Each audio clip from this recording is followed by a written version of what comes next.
Hi guys, finally nakita ko na si Miss Nora dito sa last day ng burol niya dito sa Heritage Park dito sa Taguig. And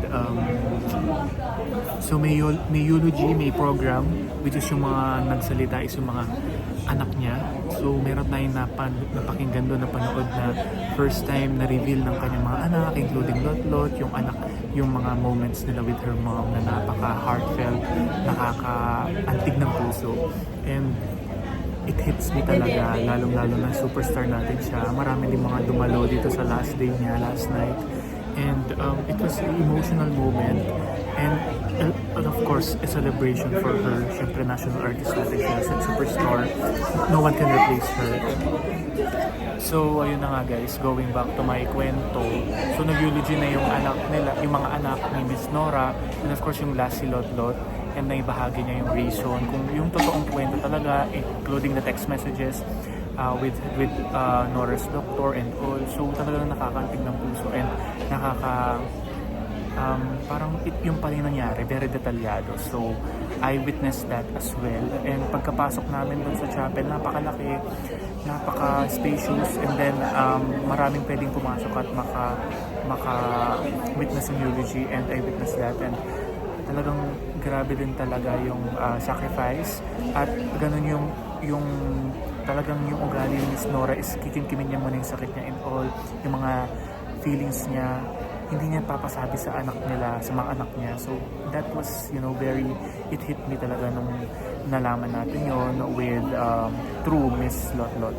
And then after that, after the program, may VTR or may video na pinakita si Senator Robin Padilla. So yung mga pumuntang mga guest, yung mga artista, yung mga mahal nila sa buhay ng pamilya ni Miss Nora, pinakita doon yung AVP with handog na kanta ni Miss Nora and Ikaw ang Superstar, if I'm not mistaken.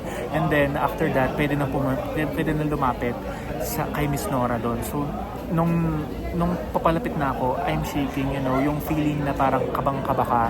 And then nakita ko yung parang, oh my God, nandito na siya. Kasi nakita ko siya EMPC Star Awards for Movies last year eh. And then medyo weak na siya nung time na yon kasi hindi na siya nakakapag tayo ng matagal eh. May kita mo yun sa kanya.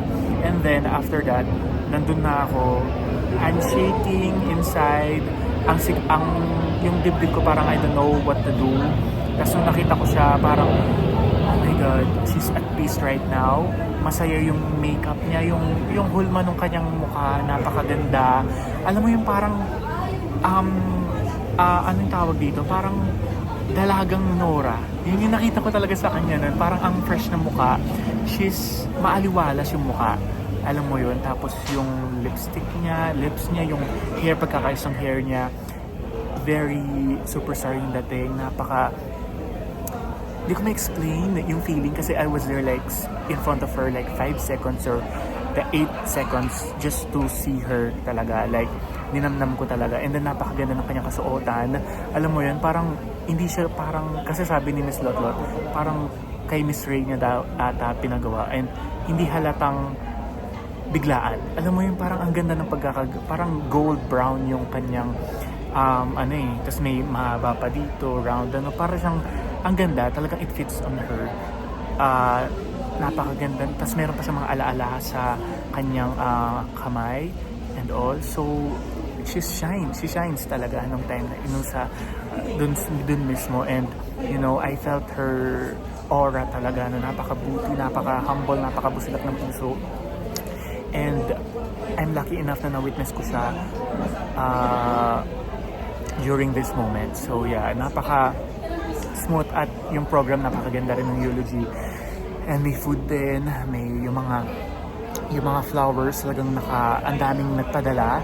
Alam mo yung diretso doon sa hallway, dito sa labas, hanggang sa loob, punong-puno talaga ng bulaklak.